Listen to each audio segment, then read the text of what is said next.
ഹരേ കൃഷ്ണ. അനന്ത പത്മനാഭ സത്സംഗത്തിലെ എല്ലാ ഭക്തന്മാർക്കും, ശ്രീകൃഷ്ണ കഥാമൃതം ഗ്രൂപ്പിലെ എല്ലാ ഭക്തന്മാർക്കും, ഈ ഓൺലൈൻ ക്ലാസ്സിൽ നമ്മളോടൊപ്പം പങ്കെടുക്കുന്ന മറ്റെല്ലാ ഭക്തന്മാർക്കും വീണ്ടും ഒരു ശ്രീമദ് ഭാഗവതം സീരിയൽ ക്ലാസ്സിലേക്ക് സ്വാഗതം. നമ്മുടെ എല്ലാ വ്യാഴാഴ്ച ദിവസവും വൈകുന്നേരം 8 മണി മുതൽ 9 മണി വരെ ഈ ഒരു മഹത് ഗ്രന്ഥത്തിൻ്റെ ചർച്ചയിൽ ചിലവാക്കുന്ന 1 മണിക്കൂർ എന്ന് പറയുന്നത് നമ്മുടെ ജീവിതത്തിലെ ഏറ്റവും നല്ല മണിക്കൂറുകളിലൊന്നാണെന്ന് വേണമെങ്കിൽ പറയാം. കാരണം ശ്രീല പ്രഭുപാദരുടെ ശ്രീമദ് ഭാഗവതം എന്ന് പറയുന്നത് അത്ര വലിയൊരു ഗിഫ്റ്റാണ് നമ്മൾക്ക്.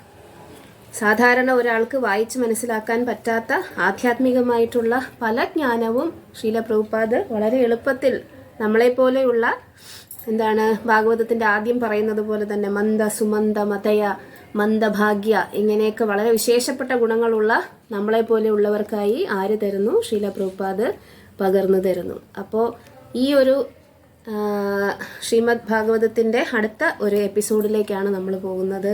കഴിഞ്ഞ തവണ നമ്മൾ 6ാമത്തെ ചാപ്റ്റർ തുടങ്ങിയിരുന്നു. അതായത് 5ാമത്തെ ചാപ്റ്ററിൽ നമ്മൾ നാരദ മഹർഷിയും വ്യാസദേവനും തമ്മിലുള്ള സംഭാഷണത്തിൻ്റെ അവസാനം നാരദ മഹർഷി പറയുന്നു, എൻ്റെ ജീവിതം ഭക്തി എങ്ങനെയാണ് ഒരു ഭക്തന്മാരിൽ നിന്നും ആത്മജ്ഞാനം ലഭിച്ച ഒരാൾക്ക് ഭക്തി എങ്ങനെയാണ് അയാളുടെ ജീവിതത്തിൽ പരിവർത്തനം വരുത്തുന്നത് എന്ന് ഇതിൻ്റെ ഏറ്റവും വലിയ ഉദാഹരണം ഞാൻ തന്നെയാണ് എന്ന് ആര് പറയുന്നു? നാരദ മഹർഷി വ്യാസദേവൻ്റെ ഗുരു അദ്ദേഹത്തിൻ്റെ ശിഷ്യനായ വ്യാസദേവനോട് പറയുന്നു.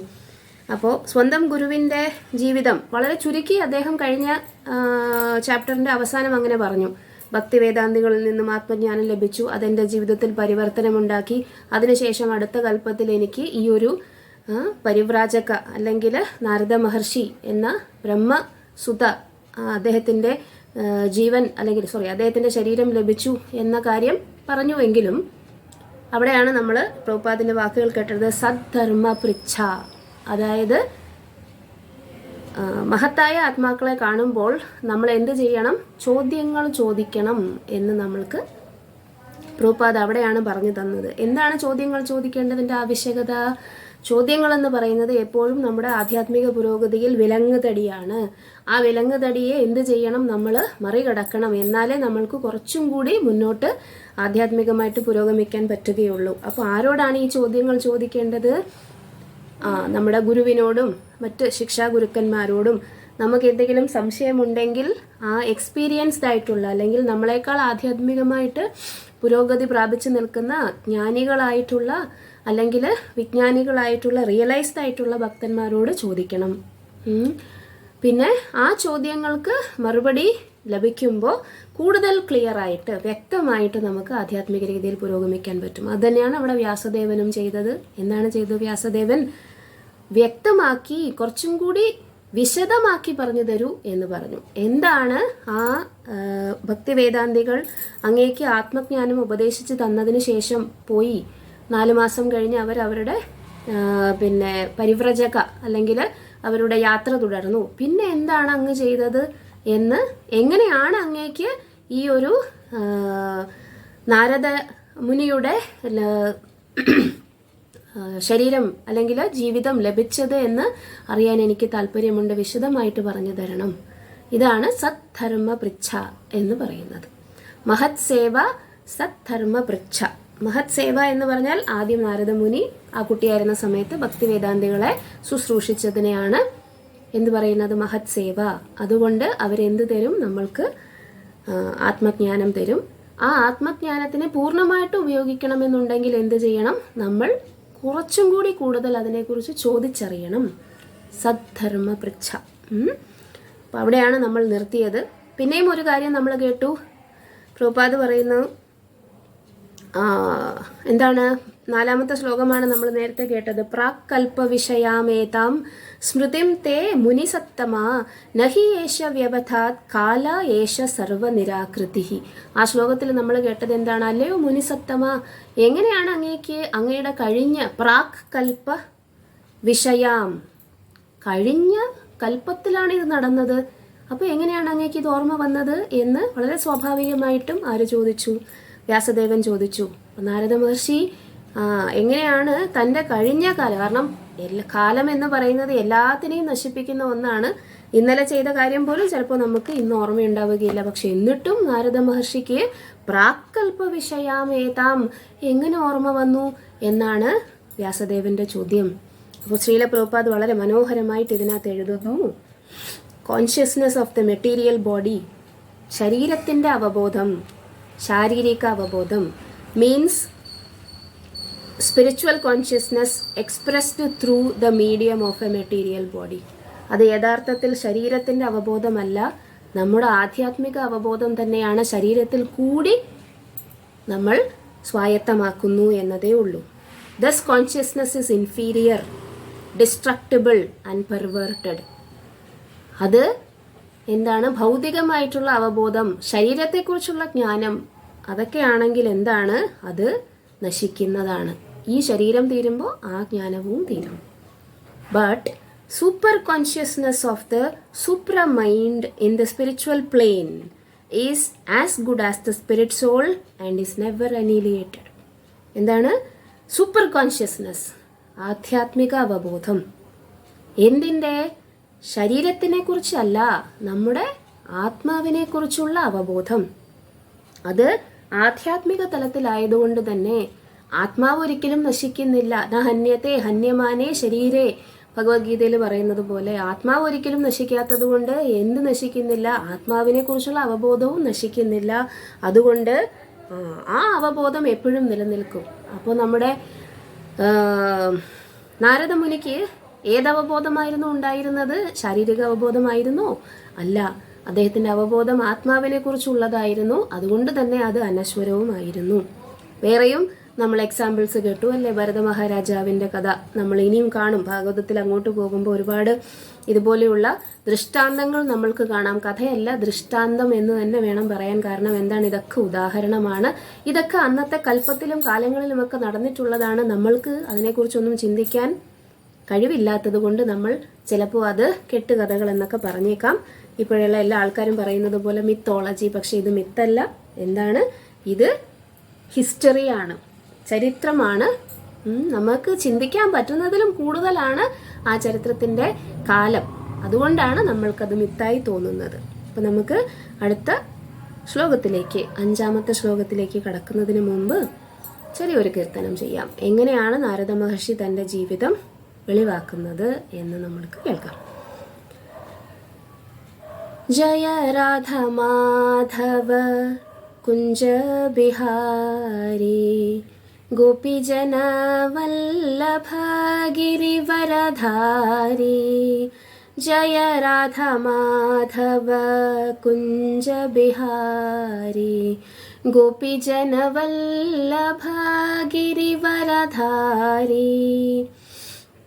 യശോദാനന്ദന വ്രജ ജനരഞ്ജന യശോദാനന്ദന വ്രജ ജനരഞ്ജന യമുനാതീര വനചാരി. യമുനാതീര വനചാരി. ജയ രാധ മാധവ കുഞ്ച ബിഹാരി ഗോപിജന വല്ലഭ ഗിരിവരധാരി. ജയ രാധ മാധവ കുഞ്ച ബിഹാരി ഗോപിജന വല്ലഭ ഗിരിവരധാരി. ഹരേ കൃഷ്ണ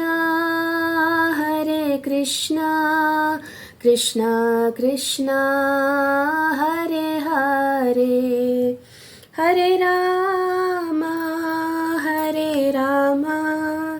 രാമ രാമ ഹരേ ഹരേ.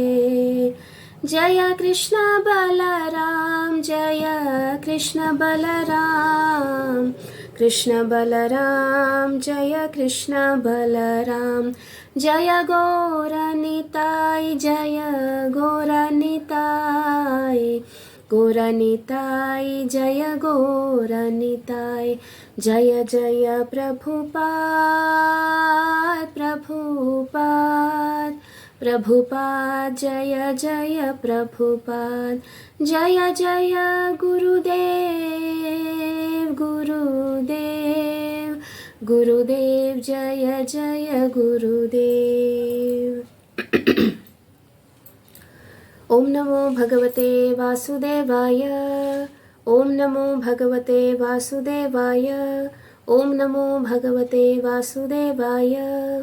नमो ओम विष्णुपादाय कृष्णप्रेष्ठाय भूतले श्रीमते भक्तिवेदांत स्वामिन्निधि नामिने। नमस्ते सरस्वते देवे गौरवाणी प्रचारिणे निर्विशेष शून्यवादी पाश्चात्य देशतारिणे। जय श्री कृष्ण चैतन्य प्रभु नित्यानंद श्री अद्वैत गदाधरा श्रीवासादि गौर भक्तवृंद। हरे कृष्ण कृष्ण कृष्ण हरे हरे हरे राम राम राम हरे हरे। ഹരേ കൃഷ്ണ. ഒന്നാമത്തെ കാൻട്ടോ 6-ാമത്തെ അധ്യായം 5-ാമത്തെ ശ്ലോകം. അവിടെയാണ് നമ്മൾ സ്റ്റാർട്ട് ചെയ്യാൻ പോകുന്നത്. നമുക്ക് ശ്ലോകം വായിക്കാം. അത് നമ്മൾ പ്രഭു ഷെയർ ചെയ്യുമ്പോഴേക്കും. നാരദ ഉവാച ഭിക്ഷുഭിർവിപ്രവസിതേ വിജ്ഞാനാദേസ്ത്രിഭിർമമഃ വർത്തമാനോ വയസ്യാദ്യേ തത ഏതദ് അകാരശം. നാരദ ഉവാച ഭിക്ഷുഭിർവിപ്രവസിതേ വിജ്ഞാനാദേസ്ത്രിഭിർമമ വർത്തമാനോ വയസ്യാദ്യേ തത ഏതദ് അകാരസം. നാരദ ഉവാച. അനുഷ്ടുപ് ഛന്ദസ്സിലാണ് നമ്മൾ വായിക്കുന്നത്. ഭിക്ഷുഭിർ വിപ്രവസിതേ വിജ്ഞാനാദേസ്ത്രിഭിർമമ വർത്തമാനോ വയസ്യാദ്യേ തത ഏതദ് അകാരസം. എന്താണ് പറയുന്നത്? നാരദ ഉവാച. ഉവാച പറഞ്ഞു. നാരദ ഉവാച, നാരദ മുനി പറഞ്ഞു. ഭിക്ഷുഭീർ, ഭിക്ഷു ആരാണ്? ഭിക്ഷു ആ മുനിമാര് അല്ലേ, ആ മഹർഷിമാര്. വിപ്രവസിതേ, പ്രവസിതേ പ്രവാസി. പ്രവാസി എന്ന് പറഞ്ഞാൽ ആരാണ്? ഇവിടെ നിന്നും പുറത്തു പോയവർ അല്ലെ, ദൂരസ്ഥലങ്ങളിൽ പോകുന്നവർ. അപ്പൊ വിപ്രവസിതേ, വി പ്രവസിതേ എന്നാണ്. വി എന്നാൽ വിശേഷാൽ എന്നതിന്റെ അഡ്ജങ്ക്റ്റ് ആണ് സംസ്കൃതത്തിൽ ചേർക്കുന്ന. വി വി വി എന്ന് പറഞ്ഞാൽ വിശേഷാൽ, പ്രത്യേകതയുള്ളത്. അപ്പോൾ ഈ ഭിക്ഷുക്കൾ, അതായത് നമ്മുടെ മഹർഷിമാർ എന്ത് ചെയ്തു? നാരദ മഹർഷിക്ക് ആ ഒരു വിജ്ഞാനം ഉപദേശിച്ചു കൊടുത്തതിന് ശേഷം 4 മാസം കഴിഞ്ഞപ്പോൾ, 2 ഋതുക്കൾ കഴിഞ്ഞപ്പോൾ എന്ത് ചെയ്തു? അവർക്ക് പോകാനുള്ള സമയമായി. അപ്പോൾ അവർ അവിടെ നിന്നും പോയി. വി പ്രവസിതേ വിജ്ഞാനാദേശ് ത്രിഭിർ മമ. മമ എന്നെ എന്ത് ചെയ്തു? അവർ എന്നെ എന്ത് ചെയ്തു? വിജ്ഞാന ആദേശ് ത്രിഭി, അതായത് വിജ്ഞാനം, സയന്റിഫിക് നോളജ്, അതാണ് പ്രഭുപാദ ഇവിടെ എഴുതിയിരിക്കുന്നത്, സയന്റിഫിക് സ്പിരിച്വൽ നോളജ്. ആദേശ് ത്രിഭിഹി, those who imparted unto me, അവർ എനിക്ക് എന്താണ് നൽകിയത്? വിജ്ഞാനം നൽകി. അപ്പോൾ എന്നിട്ട് വർത്തമാനോ വയസ്യാദ്യേ, വർത്തമാനോ അതിനുശേഷം, വർത്തമാനം എന്താണ്? വർത്തമാനം വർത്തമാനകാലം, പ്രസന്റ്, ഇപ്പോഴല്ലേ. വയസ്സി ആദ്യേ, അതായത് ഈ ജന്മം, എൻ്റെ നാരദമുനി എന്ന എൻ്റെ ജന്മത്തിന് മുന്നേ എങ്ങനെയാണ് ഞാൻ എന്ത് ചെയ്തത്? തത ഏതത് അകാരസം, ഞാൻ എന്തൊക്കെ കാര്യങ്ങളാണ് ചെയ്തത് എന്ന് ഞാൻ പറയാം. എന്താണ് പറയുന്നത്? ഭിക്ഷുഭിർ വിപ്രവസിതേ, ഭിക്ഷുക്കൾ എന്ത് ചെയ്തു? വിപ്രവസിതേ, അവർ പോയി, അവരുടെ എന്താണ് പര്യടനത്തിന് പോയി. വിജ്ഞാന ആദേശ് ത്രിഭിർ മമ, എനിക്ക് വിജ്ഞാനം നൽകിയതിനു ശേഷം അവർ പോയി. വർത്തമാനോ വയസ്സി അദ്യേ, എനിക്ക് ഈ ജനനത്തിന് മുന്നേ അല്ലെങ്കിൽ ഈ ശരീരം ലഭിക്കുന്നതിന് മുമ്പേ തത ഏതത് അകാരസം, ഞാൻ എന്താണ് ചെയ്തത് എന്ന് ഞാൻ പറഞ്ഞു തരാം. ശ്രീനാരദൻ അരുളി ചെയ്തു, എനിക്ക് അതീന്ദ്രിയവും ആത്മജ്ഞാനോപരമായ ശാസ്ത്രീയ ജ്ഞാനം പകർന്നു നൽകിയ ശേഷം ശ്രേഷ്ഠ സന്യാസിമാർ ഇതര സ്ഥലങ്ങളിലേക്ക് പ്രയാണം ആരംഭിച്ച ശേഷം ഞാൻ ഇപ്രകാരം ജീവിതം കഴിച്ചുകൂട്ടി.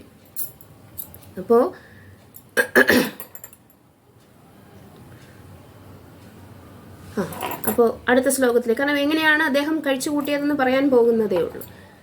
ഏകാത്മജാ മേ ജനനി യോഷിൻ മൂഢാ ച കിങ്കരി മയ്യാത്മജേ അനന്യഗതോ ചക്രേ സ്നേഹാനുബന്ധനം एकात्मजा मे जननी योषिन्मूढा च किङ्करी मय्यात्मजे अनन्यगतौ चक्रे स्नेहानुबन्धनम् एकात्मजा मे जननी योषिन्मूढा च किङ्करी मय्यात्मजे अनन्यगतौ ചക്രേ സ്നേഹാനുബന്ധനം. എന്താണ് സംഭവിച്ചത് അതിനുശേഷം? ഏക ആത്മജ. ആത്മജ എന്ന് പറഞ്ഞാൽ മകൻ എന്നാണ്, പുത്രൻ എന്നാണ് അർത്ഥം. ആത്മജൻ അല്ലേ? ആരുടെ ആയിരുന്നു ആത്മജൻ? നാരദ മഹർഷിയുടെ ആ കുട്ടിക്കാലത്തെ കുട്ടിയുടെ അമ്മ ആരായിരുന്നു? യോഷിൻ. യോഷിൻ എന്ന് പറഞ്ഞ സ്ത്രീ. മൂഢ ച കിങ്കരി. മൂഢ എന്ന് പറയുന്നത് ഫൂളിഷ് എന്നല്ല, എന്താണ്, മൂഢനായ എന്നുമല്ല. ആക്ച്വലി അത് ഉദ്ദേശിക്കുന്നത് ഇവിടെ പ്രഭുപാദ് വന്നിട്ട് ഇതിൻ്റെ വിവർത്തനത്തിൽ എഴുതിയിരിക്കുന്നത് I was the only son of my mother who was not only a simple woman. Simple woman, സാധാരണ സ്ത്രീ ആയിരുന്നു. അവർക്ക് വലിയ വിദ്യാഭ്യാസമോ അന്നത്തെ കാലത്ത് വലിയ വിദ്യാഭ്യാസമോ മറ്റു കാര്യങ്ങളോ ഒന്നും ഇല്ലായിരുന്നു. അതുകൊണ്ട് തന്നെ ആ സ്ത്രീ എന്ന് പറയുന്നത് ബാക്കിയുള്ളവരെ ആശ്രയിച്ചാണ് ജീവിച്ചിരുന്നത്. സിമ്പിൾ വുമൺ എന്നാണ് എഴുതിയിരിക്കുന്നത്. ഒരിക്കലും മൂഢജന്മം എന്ന് പറയുന്നത് ഈ ഒരു അർത്ഥത്തിൽ നമ്മൾക്ക് എന്താണ് കോൺടെക്സ്റ്റുവൽ എന്ന് പറയുന്ന ഒരു മീനിങ് ഉണ്ട് അല്ലേ? കോൺടെക്സ്റ്റുവൽ, നമ്മളൊരു വാക്കിൻ്റെ അർത്ഥം അതാണെങ്കിലും ആ കോൺടെക്സ്റ്റിൽ, സന്ദർഭത്തിൽ ആ വാക്കിൻ്റെ അർത്ഥം എന്ത് ചെയ്യാം? ആ സന്ദർഭത്തിനനുസരിച്ച് കണ്ടുപിടിക്കണം, അല്ലെങ്കിൽ അതിനെ മനസ്സിലാക്കണം. ഇവിടെ വ്യാസദേവനോ അല്ലെങ്കിൽ ഈ പറയുന്ന ഗ്രന്ഥകർത്താവ് എന്താണ് ചെയ്യുന്നത്? ആ സ്ത്രീയെ മൂഢ, കിങ്കരി എന്നൊക്കെ വിളിക്കുന്നത് എന്തുകൊണ്ടാണ്? അവർ താഴ്ന്ന നിലയിലുള്ള ആളായതുകൊണ്ടാണോ? അല്ല അവർ സിമ്പിൾ ആയത് എന്ന് പറയാൻ വേണ്ടിയാണ് അദ്ദേഹം ഉദ്ദേശിച്ചിരിക്കുന്നത് അല്ലേ? അപ്പം എന്താണ് പറയുന്നത്? കിങ്കരി, മറ്റുള്ളവർക്ക് സേവനം ചെയ്ത് ജീവിക്കുന്ന ഒരു സാധാരണ സ്ത്രീ ആയിരുന്നു. അവരുടെ ഏകാത്മജയായിരുന്നു ഞാൻ, ഏകാത്മജനായിരുന്നു. ഒരേ ഒരു പുത്രനെ അവർക്കുണ്ടായിരുന്നുള്ളൂ. മയി ആത്മജെ അനന്യഗതോ. അപ്പോൾ അവർ ചിന്തിച്ചു, മയി ആത്മജെ അനന്യഗതോ, വേറെ ഒരു സംരക്ഷണവും അവന് കൊടുക്കാൻ ആരുമില്ല. അതുകൊണ്ട് ചക്രേ സ്നേഹാനുബന്ധനം, അതുകൊണ്ട് സ്നേഹം കൊണ്ട് അവനെ കൂടെ ബന്ധിച്ചു വെച്ചു. അറ്റാച്ച്മെന്റ് എന്ന് പറയും. എന്താണ് അറ്റാച്ച്മെന്റ് എന്ന് പറഞ്ഞാൽ, ഈ അമ്മ എന്ത് ചെയ്തു? എൻ്റെ കുട്ടി, 5 വയസ്സുള്ള കുട്ടി, അവന് വേറെ ആരുമില്ല, ഞാൻ മാത്രമേ ഉള്ളൂ, അതുകൊണ്ട് അവനെ സംരക്ഷിക്കേണ്ടത് ഞാനാണ് എന്ന് പറഞ്ഞ് എന്ത് ചെയ്യുന്നു? അവനെ സ്നേഹത്തിൽ ബന്ധിച്ചു വെക്കുന്നു. അതാണ് പ്രഭുപാദ് പറയുന്നത്. എന്താണ്?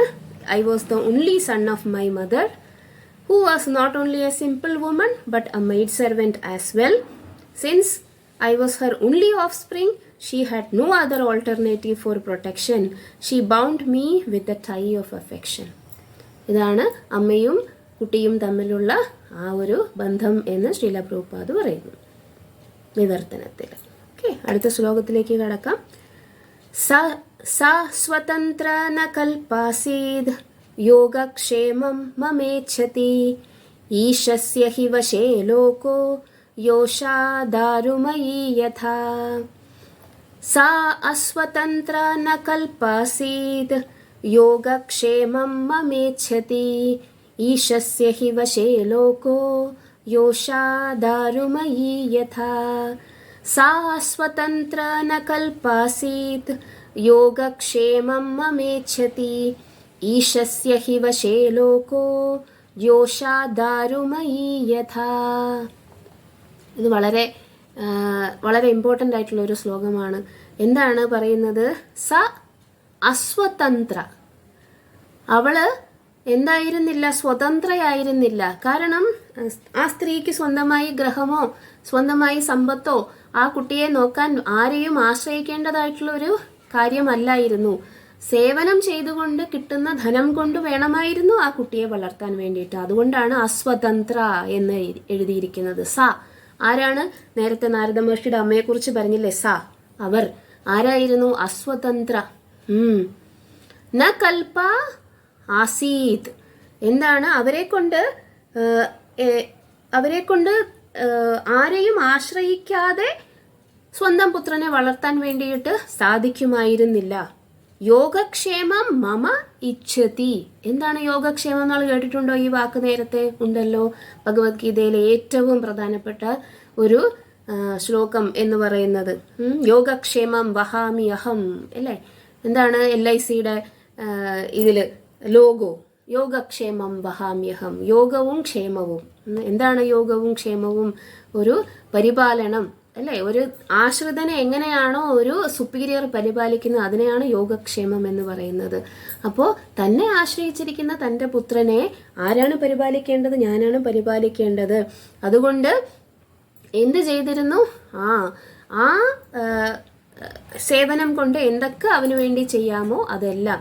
സാധാരണ നമ്മൾ പറയും ഒരു കുട്ടിയെ വളർത്താൻ വേണ്ടിയിട്ട് ഒരുപാട് ബുദ്ധിമുട്ടുകളുണ്ട് അല്ലേ. വിദ്യാഭ്യാസം നൽകണം, ഭക്ഷണം, വസ്ത്രം, പാർപ്പിടം, ഇതൊക്കെ തന്നെ കൊണ്ട് കഴിയുന്ന വിധത്തിൽ എന്ത് ചെയ്യുന്നു? ഈ അമ്മ ചെയ്തുകൊണ്ടിരുന്നു. പക്ഷെ അതിൻ്റെ രണ്ടാമത്തെ ശ്ലോകമാണ് നമ്മൾക്ക് ഇമ്പോർട്ടൻ്റ്. എന്താണ്? ഈശസ്യ ഹി വശേ ലോകോ യോഷാ ദാരുമയീ യഥ. നമ്മളെല്ലാവരും വിചാരിക്കുന്നത് എൻ്റെ ആശ്രിതൻ, ഞാനാണ് ഇവനെ വളർത്തുന്നത്, ഞാനാണ് എൻ്റെ മക്കൾക്ക് എന്ത് കൊടുക്കുന്നത്? ഭക്ഷണം കൊടുക്കുന്നത്, ഞാനാണ് ഇവർക്ക് ഇന്ന കാര്യങ്ങളൊക്കെ നൽകുന്നത്, വിദ്യാഭ്യാസം നൽകുന്നത് എന്നാണ്. നോക്കൂ, ഈശസ്യ ഹി വശേ ലോകോ യോഷാ ദാരുമയീ യഥ. എന്താണ് യോഷ? നമ്മൾ നേരത്തെ ഇതിൻ്റെ ഒരു വാക്ക് കഴിഞ്ഞ ശ്ലോകത്തിൽ കേട്ടു, യോഷിത്. യോഷിത് എന്ന് പറഞ്ഞാൽ സ്ത്രീ എന്നാണ്. യോഷ അതേ സ്ത്രീലിംഗമാണ്. പക്ഷേ ഇത് ഒരു വ്യക്തിയായിട്ടുള്ള സ്ത്രീയല്ല, ദാരുമയി. എന്താണ്? ഒരു കളിപ്പാവ. ദാരുമയി എന്ന എന്താണ്? മരത്തിൽ നിർമ്മിച്ച കളിപ്പാവ. എങ്ങനെയാണോ അത് നമ്മൾ പറയുന്നതിനനുസരിച്ച് അതിനെ ചലിപ്പിക്കാൻ പറ്റും. അതേപോലെ ആര് പറയുന്നതിനനുസരിച്ചാണ് ഈ എല്ലാവരും ചലിക്കുന്നത്, നമ്മളെ പോലുള്ള ജീവാത്മാക്കളെല്ലാം ചലിക്കുന്നത്. നമ്മൾ ഒരു ഫോട്ടോ കണ്ടിട്ടുണ്ടല്ലേ നമ്മുടെ ഭഗവത്ഗീതയിൽ. എന്താണ്?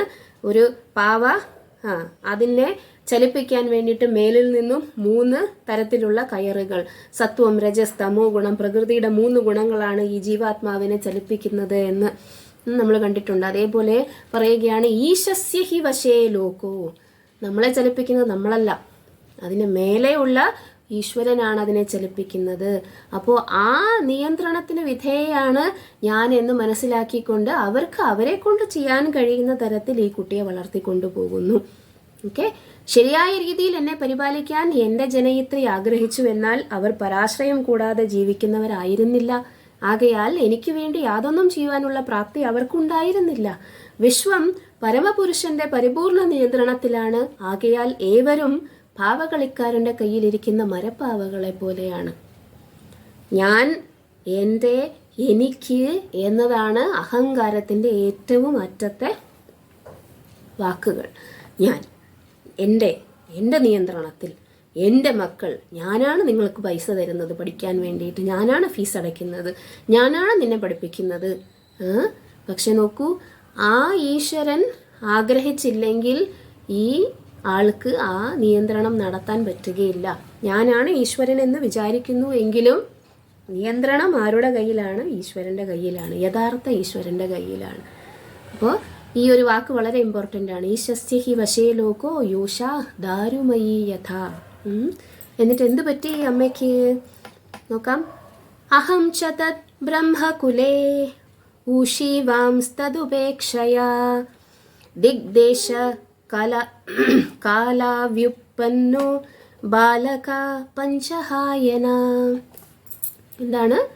അഹം ച തത് ബ്രഹ്മകുലേ ഈശിവാം തദുപേക്ഷയാ ദിഗ്ദേശകാലവ്യുത്പന്നോ ബാലക പഞ്ചഹായനഃ. അഹം ച തത് ബ്രഹ്മകുലേ ഉഷീവാംസ്തദുപേക്ഷയാ ദിഗ്ദേശകാലവ്യുത്പന്നോ ബാലക പഞ്ചഹായനഃ.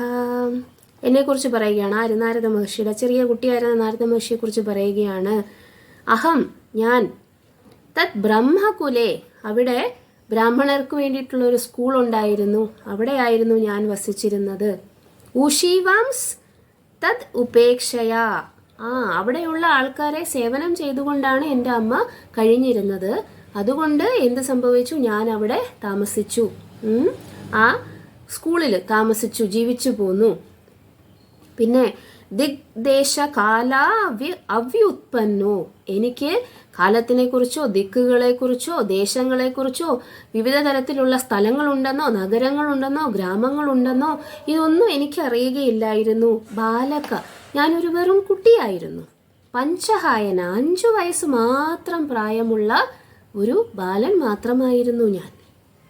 നോക്കൂ, കംപ്ലീറ്റ് ഡിപ്പെൻഡൻസ് ആണ്. ആർക്ക്? അമ്മയ്ക്ക് മകനോടും മകന് അമ്മയോടും. വേറെ ആരുമില്ല അവർക്ക്, അവർ മാത്രമേ ഉള്ളൂ. ഈ അമ്മയാണ് ആ കുട്ടിയെ നോക്കുന്നതും സംരക്ഷിക്കുന്നതും.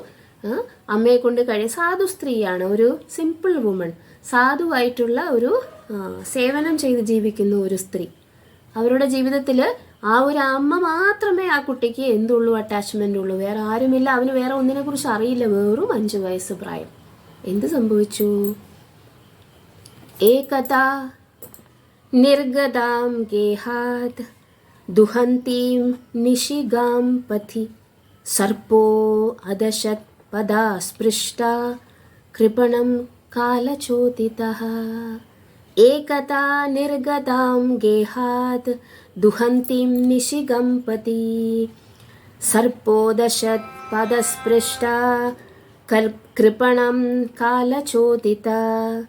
ഏകദാ നിർഗതം ഗേഹാത് ദുഹന്തിം നിശിഗാം പതി സർപ്പോദശത് പദസ്പൃഷ്ട കൃപണാം കാലചോദിത. എന്ത് സംഭവിച്ചു? ആകപ്പാടെ ഒരേ ഒരു പുത്രൻ, ആകപ്പാടെ ഒരേ ഒരു അമ്മ, വേറെ ആരും നോക്കാനില്ല.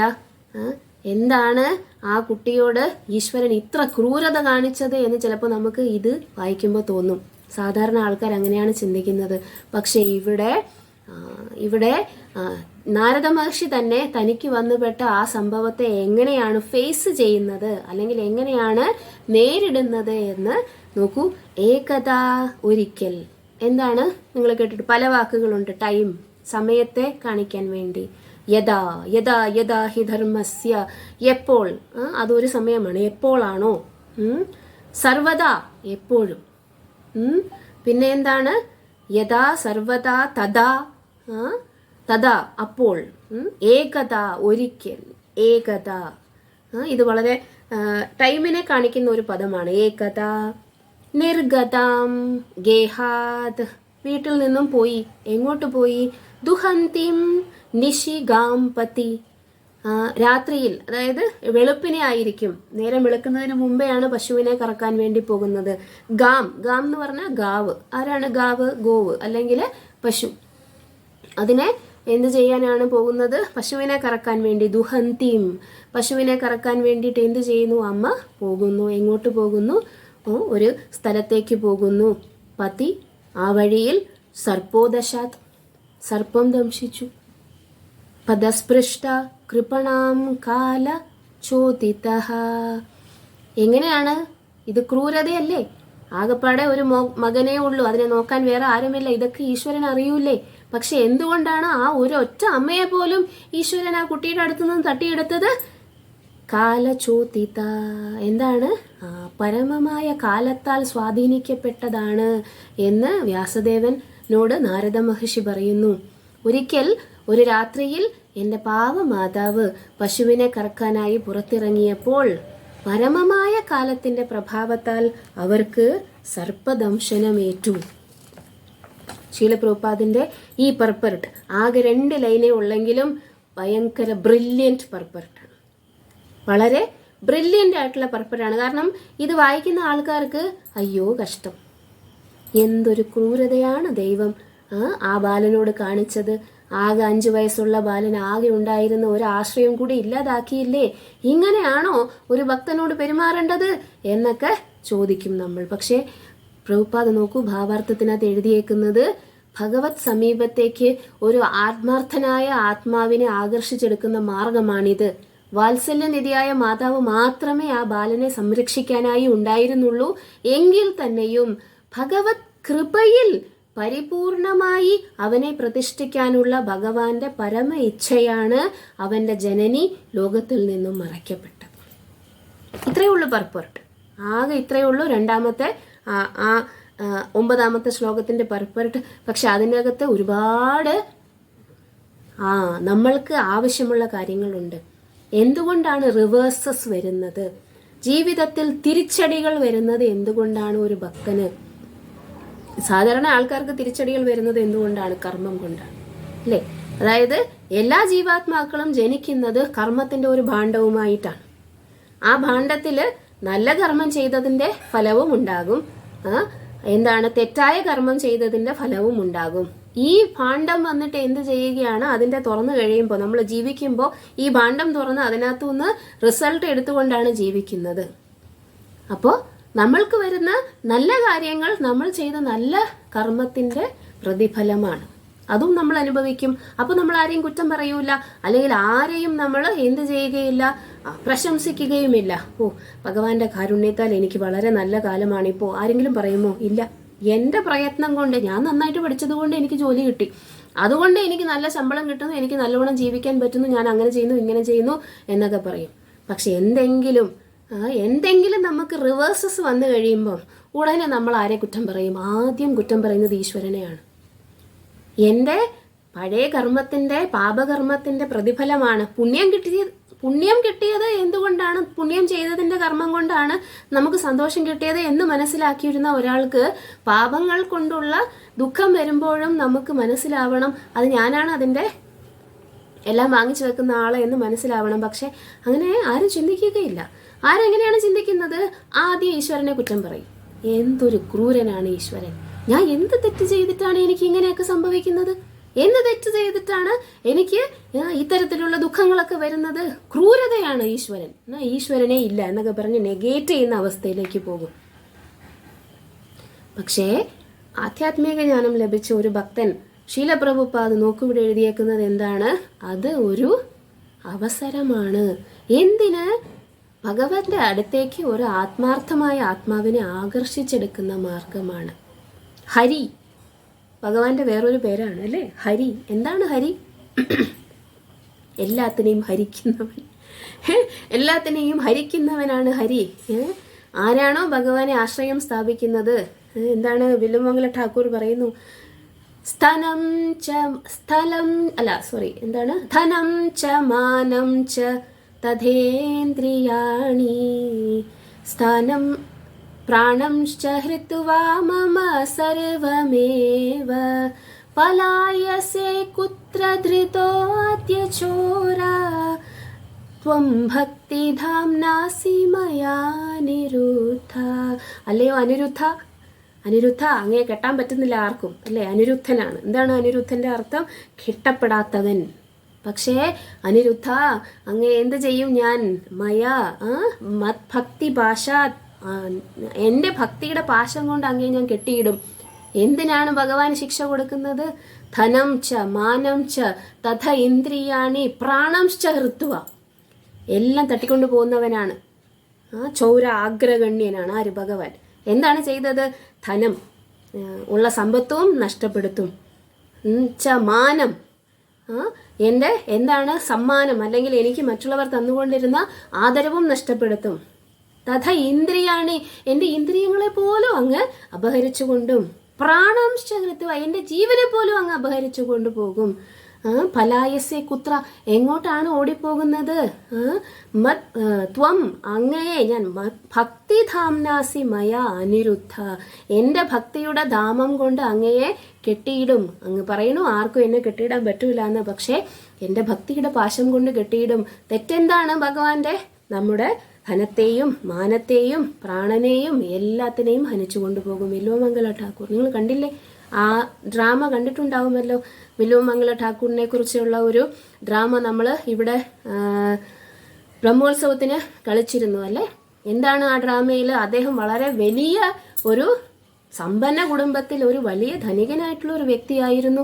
അദ്ദേഹം ഒരു രാജാവിനെ പോലെ ജീവിച്ചിരുന്ന വ്യക്തിയായിരുന്നു. പക്ഷെ അവസാനം അദ്ദേഹത്തിന് എന്താണ്? ധനവും പോയി, മാനവും പോയി, അദ്ദേഹത്തിൻ്റെ എല്ലാം പോയി, ഇന്ദ്രിയങ്ങളും പോയി. പക്ഷെ ആരെ കിട്ടി? അവസാനം ഭഗവാനെ കിട്ടി. അപ്പോൾ ഒരു ഭക്തൻ എന്ന് പറയുന്നത് എന്താണ്? പോയതെന്താണെന്ന് ചിന്തിക്കുന്നില്ല, കിട്ടിയതെന്താണെന്ന് മനസ്സിലാക്കുകയാണ് ചെയ്യുന്നത്. അവിടെയാണ് പ്രഭുപാദ് പറയുന്നത് that is the way of dragging a sincere soul nearer to God. ഈ കുട്ടിക്ക് ആകെപ്പാടെയുള്ള ഒരു അറ്റാച്ച്മെന്റ് എന്തായിരുന്നു? ആ ഒരേ ഒരു അമ്മയായിരുന്നു. പക്ഷെ എന്നിട്ടും ആ അമ്മയെ എന്ത് ചെയ്തു? അവിടെ നിന്നും മാറ്റപ്പെട്ടു. അവനെ ആരുമില്ലാതാക്കി തീർത്തു. എന്താണ്? ബൈ ദ സുപ്രീം വിൽ, കാലചോദിത. ഇതാണ് ഒരു ഭക്തന്റെ വീക്ഷണം. എന്താണ് വീക്ഷണകോണ് എന്ന് നമ്മൾ പറയില്ലേ? എന്താണ് കാഴ്ച? എന്താണ് കാഴ്ച? എനിക്ക് വരുന്ന ശരിയും തെറ്റും ഞാനല്ല തീരുമാനിക്കുന്നത്. എന്നെ ഭഗവാന്റെ അടുത്തേക്ക് കൊണ്ടുപോകാൻ വേണ്ടിയിട്ട് അത് ആ ഈശ്വരൻ തന്നെയാണ് എനിക്ക് ഇങ്ങനെയുള്ള കാര്യങ്ങൾ ചെയ്യുന്നത്. ഓക്കെ, അപ്പം നമുക്ക് 10ാമത്തെ ശ്ലോകത്തിലേക്ക് കടക്കാം. തദഹം ഈശസ്യ ഭക്താനാം ശമഭീപ്സതഃ അനുഗ്രഹം മന്യമാന പ്രാതിഷ്ഠം ദിശമുത്തരാം. തദഹമീശസ്യ ഭക്താനാം ശമഭീക്ഷതഃ അനുഗ്രഹം മന്യമാന പ്രാതിഷ്ഠാം ദിശമുത്തരം. എന്താണ്? തദഹമീശസ്യ ഭക്താനാം ശമഭീക്ഷതഃ അനുഗ്രഹം മന്യമാന പ്രാതിഷ്ഠം ദിശമുത്തരാം. തദാ അത്, തദ് അഹം ഈശസ്യ ഭക്താനാം ശം അപീക്ഷതഃ. ഞാൻ ആരാണ്? ഈശസ്യ ഭക്താനാം ശം അപീക്ഷതഃ. ഈശൻ ആരാണ്? ഭഗവാൻ. ഞാൻ ആരാണ്? ഭക്തൻ. അപ്പോൾ ഞാൻ ഭക്തനായ ഞാൻ ഭഗവാന്റെ കൃപയെയാണ് ആഗ്രഹിക്കുന്നത്. ഓക്കെ, അപ്പോൾ അങ്ങനെയുള്ള എന്നെ ഭഗവാൻ എന്ത് ചെയ്യുകയില്ല? കൈവിടുകയില്ല എന്ന് എനിക്ക് ആ ആത്മജ്ഞാനം ലഭിച്ച മഹർഷിമാർ പറഞ്ഞതിൽ നിന്നും മനസ്സിലായി. അതുകൊണ്ട് തന്നെ ഇത് ഒരു പ്രത്യേക അനുഗ്രഹമായിട്ടാണ് ഞാൻ കണ്ടത്. അനുഗ്രഹം മന്യമാന. ഇവിധം ചിന്തിച്ചു. പലതരത്തിൽ ചിന്തിക്കാം. ഭാഗവതത്തിൽ കുറച്ചും കൂടെ മുന്നോട്ട് പോകുമ്പോൾ നമ്മൾ കുറച്ച് ആൾക്കാരെ പരിചയപ്പെടും. ജീവിതത്തിൽ റിവേഴ്സസ് ഉണ്ടായിട്ടുള്ള ആൾക്കാർ. ആരാണ് ജീവിതത്തിൽ റിവേഴ്സസ് അല്ലെങ്കിൽ തിരിച്ചടികൾ ഉണ്ടായിട്ടുള്ള ആൾക്കാരിൽ ആദ്യമായിട്ട് നമ്മളിവിടെ കാണുന്നത്, നമ്മൾ ഒരു രാജാവിനെ പരിചയപ്പെടും. ചിത്രകേതു എന്ന് പറയുന്ന ഒരു രാജാവ്. ആ രാജാവിന് 100 ഭാര്യമാരെ കല്യാണം കഴിച്ചിട്ടും അദ്ദേഹത്തിന് പുത്രന്മാരുണ്ടായില്ല. പിന്നെ അദ്ദേഹം 1 കോടി ഭാര്യമാരെ കല്യാണം കഴിച്ചു, എന്നിട്ടും അദ്ദേഹത്തിന് പുത്രന്മാരുണ്ടായില്ല. അവസാനം അങ്കിര ഋഷിയുടെ ഒരു അനുഗ്രഹം കൊണ്ട് കൃതദ്യുതി എന്ന് പറയുന്ന അദ്ദേഹത്തിന്റെ ഭാര്യ, അതായത് ഈ രാജാവിന്റെ ഒരു ഭാര്യ ഒരു കുട്ടിക്ക് ജന്മം നൽകി. ഹർഷശോകൻ. നോക്കൂ, ഒരുപാട് ഭാര്യമാരുള്ള ഒരു ആൾക്ക് അതിൽ എല്ലാവർക്കും മക്കളുണ്ടെങ്കിൽ അവരെല്ലാം സന്തുഷ്ടരായിരിക്കും. പക്ഷെ ഒരാൾക്ക് മാത്രമാണ് മക്കൾ ഉള്ളതെങ്കിൽ ബാക്കിയുള്ള ഈ ഭാര്യമാരുടെ അവസ്ഥയൊന്ന് ആലോചിച്ചു നോക്കണം. എന്ത് ചെയ്തു? ഇവരോടുള്ള അസൂയ കൊണ്ട് എല്ലാവരും ചേർന്ന് ഇവരെല്ലാം ഉപദ്രവിച്ചത്. ആ ഉണ്ടായ കുട്ടിയെ വിഷം കൊടുത്ത് കൊല്ലുകയും ചെയ്തു. അപ്പൊ എന്ത് സംഭവിച്ചു? കൃതദ്യുതി എന്തു പറഞ്ഞു? ഇതെല്ലാം ഈശ്വരന്റെ കുഴപ്പമാണ്. നമ്മളും പറയുമില്ലേ, ഇതെല്ലാം ഈശ്വരന്റെ കുഴപ്പമാണ്. കാരണം എന്താണ്? ഒരു പുത്രൻ, മകൻ അല്ലെങ്കിൽ അച്ഛൻ നിലനിൽക്കുന്ന സമയത്ത്, ജീവിച്ചിരിക്കുന്ന സമയത്ത് പുത്രൻ മരിച്ചുകൂടാ. അതൊരു അലിഖിത നിയമമാണ്. ആ രാജ്യത്തെ രാജാവും ഈശ്വരനുമാണ്. അങ്ങനെ അല്ല എങ്കിൽ അതിന് ഉത്തരവാദികൾ. അപ്പോൾ രാജാവിനെ പഴിക്കാൻ പറ്റില്ല, കാരണം രാജാവ് സ്വന്തം ഭർത്താവാണ് അല്ലേ. അപ്പോൾ ആരെ പഴിച്ചു? ഈശ്വരനെ പഴിച്ചു. ഇതാണ് എല്ലാവരും ചെയ്യുന്നത്, പഴിക്കുന്നത്, സാഹചര്യത്തെ പഴിക്കുന്നത്. എനിക്കിങ്ങനെ സംഭവിച്ചത് ഈശ്വരന്റെ ക്രൂരത കൊണ്ടാണ്, അല്ലെങ്കിൽ എനിക്കിങ്ങനെ സംഭവിച്ചത് ചുറ്റുമുള്ള ആൾക്കാരുടെ പ്രശ്നം കൊണ്ടാണ്, എൻ്റെ കർമ്മം കൊണ്ടാണ് എന്ന് ചിന്തിക്കുന്നില്ല. ഇതാണ് ബ്ലെയിമിങ് എന്ന് പറയുന്നത്. ഇനി ഒരാളെ നമ്മൾ പരിചയപ്പെടും കുറച്ചും കൂടെ കഴിഞ്ഞിട്ട്. ഉത്താനപാദന്റെ 2 ഭാര്യമാർ, സുനീതിയും സുരുചിയും. സുരുചി ഉത്താനപാദന് വളരെ രുചി എന്ന് പറഞ്ഞാൽ എന്താണ്? ടേസ്റ്റ്, അല്ലെങ്കിൽ ഭയങ്കര പ്രിയപ്പെട്ടവളായിരുന്നു സുരുചി. ഉത്താനപാദന് വളരെ പ്രിയപ്പെട്ടവളായിരുന്നു. പക്ഷേ സുനീതി, നീതി എന്നതിൻ്റെ ധാർമ്മികത എന്നതിൻ്റെ വാക്കാണ് നീതി. അപ്പോൾ സുനീതി ആരാണ്? സുനീതി അവഗണിക്കപ്പെട്ട ഭാര്യയായിരുന്നു. സുനീതി എങ്ങനെയാണ് അവഗണിക്കപ്പെട്ടത്? സുനീതിക്ക് അദ്ദേഹത്തിൽ ഒരു അവകാശവും ഉണ്ടായിരുന്നില്ല. അതുകൊണ്ടാണ് ധ്രുവൻ വന്നിട്ട്, സുനീതിയുടെ പുത്രനായ ധ്രുവൻ വന്ന് ഉത്താനപാദന്റെ മടിയിലിരിക്കാൻ വേണ്ടി ആഗ്രഹിച്ചപ്പോൾ സുരുചി വന്ന് അവനെ അവിടെ നിന്നും ഇറക്കി വിട്ടത്. പക്ഷേ സുനീതി എന്ത് ചെയ്തില്ല? ഈശ്വരനെ കുറ്റം പറഞ്ഞില്ല. സുനീതി എന്ത് ചെയ്തു? ധ്രുവൻ വന്ന് തൻ്റെ അടുത്ത് പരാതി പറഞ്ഞപ്പോൾ ധ്രുവനോട് പറഞ്ഞു, നാരായണന് മാത്രമേ നിന്നെ സഹായിക്കാൻ പറ്റുകയുള്ളൂ എന്ന്. അവളുടെ വിശ്വാസവും പോയില്ല, പക്ഷേ കുറ്റവും പറഞ്ഞില്ല ഈശ്വരനെ. ആ സാഹചര്യത്തെ അക്സെപ്റ്റ് ചെയ്തിട്ട് എന്ത് സംഭവിച്ചു?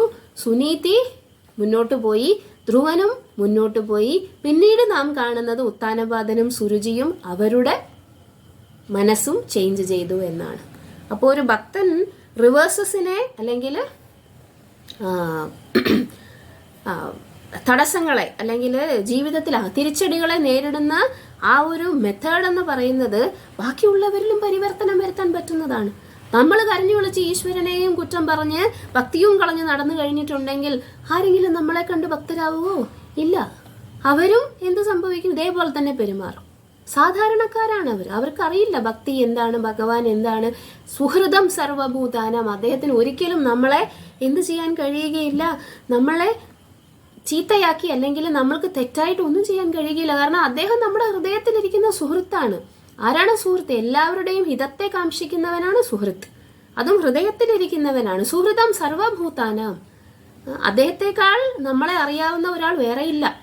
അപ്പം അതുകൊണ്ട് ഒരിക്കലും അദ്ദേഹം നമ്മൾക്ക് എന്ത് ചെയ്യുകയില്ല, തെറ്റായിട്ടൊന്നും തരികയില്ല എന്നുള്ള കാര്യം ആർക്കറിയാം? ഭക്തനറിയാം. അതുകൊണ്ട് അയാൾ മച്യൂരിറ്റി, പാകതയോടുകൂടി പെരുമാറും. ആ പാകത കണ്ടിട്ട് എന്ത് ചെയ്യും? എല്ലാവരും അത് പിന്തുടരുകയും ചെയ്യും. ഇനി വേറൊരാളെ പരിചയപ്പെടും, വിദുരർ. അടുത്ത ഈ ഒരു അധ്യായത്തിൽ തന്നെ നമ്മൾ അധ്യായമല്ല, ഈ ഒരു ക്യാൻറ്റോയിൽ തന്നെ വിദുരരെ കുറിച്ച് നമ്മൾ പരിചയപ്പെടും. ധൃതരാഷ്ട്രർ വന്നിട്ട് ധൃതരാഷ്ട്രർ വിദുരന്റെ ചേട്ടനാണ് അല്ലേ. അദ്ദേഹത്തെ വന്നിട്ട് ഈ പ്രകാരം ഉപദേശിക്കും. ധൃതരാഷ്ട്ര പുത്രന്മാരോട് അധികം അറ്റാച്ച്മെന്റ് ഉള്ളത് കൊണ്ട് അവരുടെ എല്ലാ കനത്തരത്തിനും കൂട്ടുനിൽക്കുന്ന ആളായിരുന്നു അല്ലേ. എല്ലാ തരത്തിലുമുള്ള തെറ്റുകൾ ചെയ്താലും അതിനെ എങ്ങനെയെങ്കിലും പുതപ്പിച്ച് മേക്കപ്പ് ചെയ്ത് ഒക്കെ എന്ത് ചെയ്യും, അത് ശരിവെച്ചു കൊടുക്കുന്ന ആളായിരുന്നു. പക്ഷേ വിദുരർ വന്നിട്ട് തെറ്റാണെന്ന് പറയുമ്പോൾ അദ്ദേഹത്തിന്റെ പുത്രൻ, ധൃതരാഷ്ട്രയുടെ പുത്രൻ ദുര്യോധനന് ദേഷ്യം വന്നിട്ട്, ദുര്യോധനൻ സ്വന്തം കൊച്ചച്ഛനാണ്, അച്ഛന്റെ അനുജനാണ്, അദ്ദേഹത്തോട് പറയുകയാണ്, താങ്കൾക്ക് വിശ്വസ്തതയൊന്നുമില്ല, ഹസ്തിനപുരത്ത് നിന്ന് ഇപ്പം ഇറങ്ങിക്കോണമെന്ന് പറഞ്ഞു. വിദുരർക്ക് എന്താണ് സങ്കടം വന്നോ? ഇല്ല. അത് കേട്ടതും വിദുരർ എന്ത് ചെയ്തു? ഇതൊരു ഓപ്പർച്യൂണിറ്റിയാണ്, അവസരമാണ്. എന്താണ്, എനിക്ക് ആധ്യാത്മിക ജീവിതത്തിന് എല്ലാ കെട്ടുപാടുകളും, കാരണം എന്നെ ഏൽപ്പിച്ചിരിക്കുന്ന മന്ത്രിപദം എന്ന് പറയുന്നത് എന്താണ്, ഈ ഭയങ്കര റെസ്പോൺസിബിലിറ്റി ഉള്ളതാണ്. എനിക്ക് ആധ്യാത്മിക ജീവിതം നയിക്കാൻ വേണ്ടിയിട്ട് ഫ്രീ ആയിട്ട് സമയമൊന്നും കിട്ടുന്നില്ല. ഇപ്പോൾ ദുര്യോധനൻ എന്നെ ഇറക്കി വിട്ടത് കൊണ്ട് എനിക്കൊരു പ്രശ്നവുമില്ല. എൻ്റെ റെസ്പോൺസിബിലിറ്റി എല്ലാം ദുര്യോധനായിട്ട് തന്നെ നീക്കിക്കളഞ്ഞു. അതുകൊണ്ട് എന്ത് ചെയ്യാണ്, എനിക്ക് ആ പുണ്യസ്ഥലങ്ങളിൽ പോയി ദർശനം എടുക്കാം, അവിടുത്തെ വിഗ്രഹങ്ങളെ കാണാം, അല്ലെങ്കിൽ അർച്ചാ വിഗ്രഹങ്ങളെ കാണാം, പുണ്യനദികളിൽ സ്നാനം ചെയ്യാം. അത് സിറ്റുവേഷൻ എന്താണ്, എനിക്ക് നല്ലതാണ് എന്ന് വിചാരിച്ചിട്ട് അദ്ദേഹം തീർത്ഥാടനത്തിന് പോയി. നോക്കൂ, എത്ര ആൾക്കാർക്ക് ഇതുപോലുള്ള ഒരു സ്വന്തം വീട്ടിൽ നിന്ന് ഇറക്കി വിട്ട് കഴിഞ്ഞിട്ടുണ്ടെങ്കിൽ എത്ര ആൾക്കാർക്ക് ഇങ്ങനെ ചിന്തിക്കാൻ പറ്റും? എന്തുകൊണ്ട് വിദുരർ അങ്ങനെ ചിന്തിച്ചു? അദ്ദേഹത്തിന് എന്താണ്, നല്ലത് ചീത്ത സിറ്റുവേഷൻ പലർക്കും ഒരേപോലെ ആയിരിക്കും. പക്ഷെ അതിനെ ഫേസ് ചെയ്യുന്ന അല്ലെങ്കിൽ കാണുന്ന, നിരീക്ഷിക്കുന്ന ഒരു റെസ്പോൺസ് എന്ന് പറയുന്നത് മച്യൂർ ആയിട്ടുള്ള വ്യക്തിയും പാകത വന്ന വ്യക്തിയും ഭക്തി കൊണ്ട് പാകത വന്ന വ്യക്തിയും ഒരു സാധാരണക്കാരനും ഡിഫറൻ്റ് ആയിട്ടായിരിക്കും. സാധാരണക്കാരൻ പഴിക്കും, മറ്റുള്ളവരെ പഴിക്കും, ഈശ്വരനെ പഴിക്കും, തന്നെ പഴിക്കും, നിരാശനാകും, ആത്മഹത്യ ചെയ്യും, കള്ളു കുടിക്കും, എവിടെയെങ്കിലും കിടക്കും. അങ്ങനെ അയാളുടെ ജീവിതം നശിച്ചു പോകും, വിഷമം, ദുഃഖം എന്നൊക്കെ പറഞ്ഞിട്ട്. പക്ഷെ ഭക്തൻ വിഷമവും ദുഃഖവും വന്നാലും അങ്ങനെ നിരാശനാവുകയോ അയാളുടെ ജീവിതത്തെ നശിപ്പിച്ച് കളയാൻ വേണ്ടി ചിന്തിക്കുകയോ ഒന്നും ചെയ്യുകയില്ല. എന്ത് ചെയ്യുകയാണ് അയാൾ? എന്ത് വന്നാലും ഭഗവാന്റെ ഇച്ഛയല്ലാതെ ഇതൊന്നും നടക്കുകയില്ല എന്ന് മനസ്സിലാക്കിക്കൊണ്ട് അവിടെ എന്ത് ചെയ്യണമോ അയാൾ പ്രവർത്തിക്കും. അതാണ് ഒരു ഭക്തന്റെ ലക്ഷണം എന്ന് പറയുന്നത്. അപ്പോൾ നാരദ മഹർഷി പറയുകയാണ്, ഭക്താനാം ശം അപീക്ഷതഃ ഈശസ്യ ഭക്താനാം ശം അപീക്ഷതഃ. ഈശ്വരന്റെ ഭക്തന്മാരെന്ന് പറയുന്നത് അദ്ദേഹത്തിന്റെ കൃപയെയാണ് ആശ്രയിച്ചിരിക്കുന്നത്. അങ്ങനെ അദ്ദേഹത്തിന്റെ കൃപയെ മാത്രം ആശ്രയിച്ചിരിക്കുന്ന ഭക്തന്മാർക്ക് എന്താണ് അദ്ദേഹത്തിന് നൽകാൻ പറ്റുന്നത്? അവർക്ക് എന്തെങ്കിലും തെറ്റുവരുത്താൻ ഭഗവാൻ ആഗ്രഹിക്കുമോ? പരിത്രാണായ സാധൂനാം, സാധുക്കളെ പരിത്രാണനം ചെയ്യാൻ വേണ്ടിയിട്ടാണ് ഞാൻ വരുന്നത് എന്നാണ് പറയുന്നത്. ആദ്യമായിട്ട് വരുന്നതിന്റെ അവതാരത്തിന്റെ ഉദ്ദേശം പറയുകയാണ്. പരിത്രാണായ സാധൂനാം വിനാശായ ച ദുഷ്കൃതം ധർമ്മ സംസ്ഥാപനാർത്ഥയൊക്കെ പിന്നെ ഉള്ളൂ. ആദ്യം വരുന്നത് പരിത്രാണായ സാധൂനാമാണ്, ഈ സാധുക്കളെ സംരക്ഷിക്കാൻ വേണ്ടിയിട്ടാണ്. അപ്പൊ എന്തുകൊണ്ടാണ് ഈശ്വരൻ എൻ്റെ ജീവിതത്തിൽ അങ്ങനെ ഒരു വ്യത്യസ്തമായിട്ടുള്ള കാര്യം സംഭവിക്കാൻ വേണ്ടി അനുമതി കൊടുത്തത്? അനുഗ്രഹം മന്യമാന, എന്നെ അനുഗ്രഹിക്കാൻ വേണ്ടിയിട്ടായിരിക്കും. ഇപ്പൊ മനസ്സിലായില്ലെങ്കിലും പിന്നെ മനസ്സിലാകും അല്ലെ? നാരദ മഹർഷിക്ക് ഇപ്പോൾ അത് മനസ്സിലാവണം നിർബന്ധമൊന്നുമില്ല. പക്ഷേ പിന്നെ അദ്ദേഹത്തിന്റെ ജീവിതത്തിൽ ഇതെല്ലാം കഴിഞ്ഞിട്ട് അദ്ദേഹം ട്രാവൽ ചെയ്ത് അദ്ദേഹത്തിന് ഭഗവാന്റെ സാക്ഷാത്കാരം വരുമ്പോൾ ചിലപ്പോൾ അദ്ദേഹത്തിന് മനസ്സിലാകും. പക്ഷെ ഇപ്പോഴും അദ്ദേഹത്തിന് മനസ്സിലായി. ഇപ്പോഴേ അദ്ദേഹത്തിന് ഈ 5 വയസ്സുള്ള കുട്ടിയായിരിക്കുമ്പോഴേ ആത്മജ്ഞാനം കൊണ്ട് അദ്ദേഹത്തിന് പാകത വന്നിരുന്നു. അതുകൊണ്ട് അദ്ദേഹത്തിന് മനസ്സിലായി. പ്രാതിഷ്ഠം ദിശം ഉത്തരം, ഉത്തര ദിശയിലേക്ക് ഞാൻ പ്രയാണം ആരംഭിച്ചു. കാരണം എന്താണ്? അമ്മ പോയി, സമ്പത്തില്ല, ഗ്രഹമില്ല, അദ്ദേഹത്തിന് ജീവിക്കാൻ വേണ്ടിയിട്ട് വേറെ ഒരു ആശ്രയവുമില്ല. ഇനി എങ്ങോട്ട് പോകും? അദ്ദേഹം എന്ത് ചെയ്തു? പരിവ്രജക കർമ്മം എന്ന് പറയുന്ന ആ ഒരു പാത സ്വീകരിച്ചു. അദ്ദേഹം യാത്ര ചെയ്യാൻ ആരംഭിച്ചു. പ്രാതിഷ്ഠം ദിശം ഉത്തരം. ഇവിടെ പ്രഭുപാദിന്റെ പർപ്പട്ടും വളരെ മനോഹരമാണ്. അതില് ഭഗവാന്റെ വിശ്വസ്ത ഭക്തർ ഓരോ കാൽവയ്പിലും ഭഗവാന്റെ അനുഗ്രഹ ആദേശങ്ങൾ ദർശിക്കുന്നു. സാംസാരിക അർത്ഥത്തിൽ വിഷമമേറിയ ഘട്ടമായി തോന്നുന്ന സന്ദർഭങ്ങളെയും അവർ ഭഗവാന്റെ സവിശേഷ കൃപയായി അംഗീകരിക്കുന്നു. ലൗകിക അഭിവൃദ്ധി ഒരു തരത്തിലുമുള്ള ഭൗതിക ജ്വരമാകുന്നു. ഭഗവത് കൃപയാൽ ഈ ഭൗതിക ജ്വരത്തിന്റെ താപം ക്രമേണ ശമിക്കുന്നു. അനന്തരം ആത്മീയ ക്ഷേമം പടിപടിയായി ആർജിക്കപ്പെടുന്നു.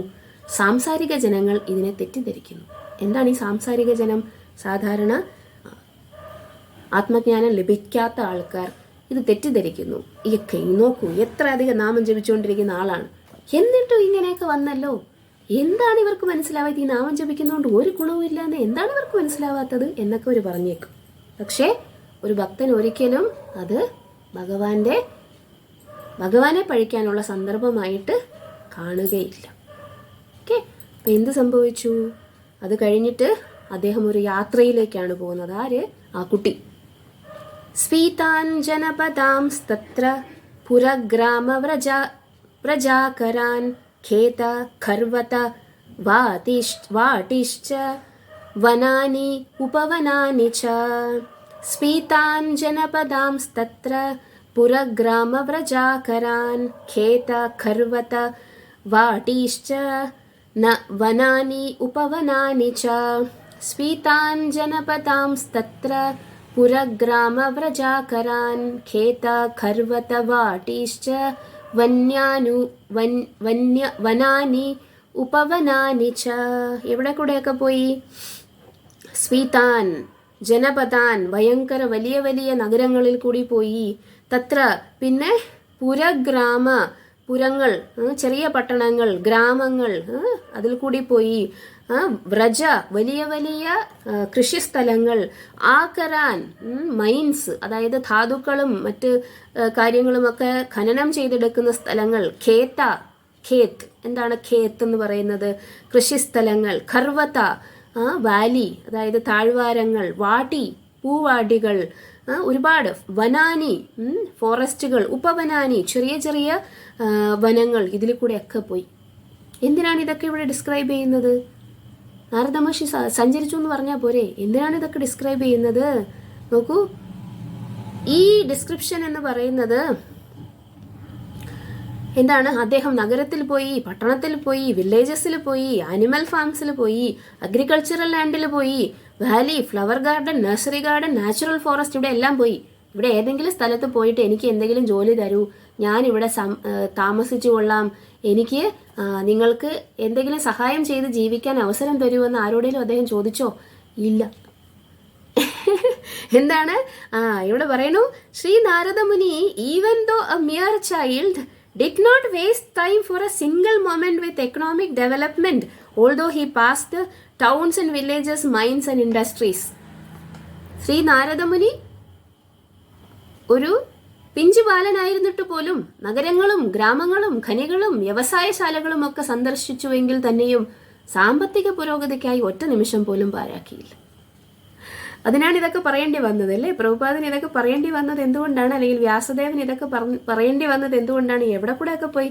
നാരദ മഹർഷി നേരെ കാട്ടിലേക്കാണ് പോയെന്ന് പറഞ്ഞെങ്കിൽ പിന്നെ അവിടെ ചോദ്യത്തിന് അർത്ഥമില്ലായിരുന്നു. എന്താണ് കാട്ടിൽ പിന്നെ ആരോട് പോയി ജോലി അന്വേഷിക്കാൻ വേണ്ടിയിട്ടാണ്? കാട്ടിൽ പോയി ആരെങ്കിലും ജോലി അന്വേഷിക്കുമോ?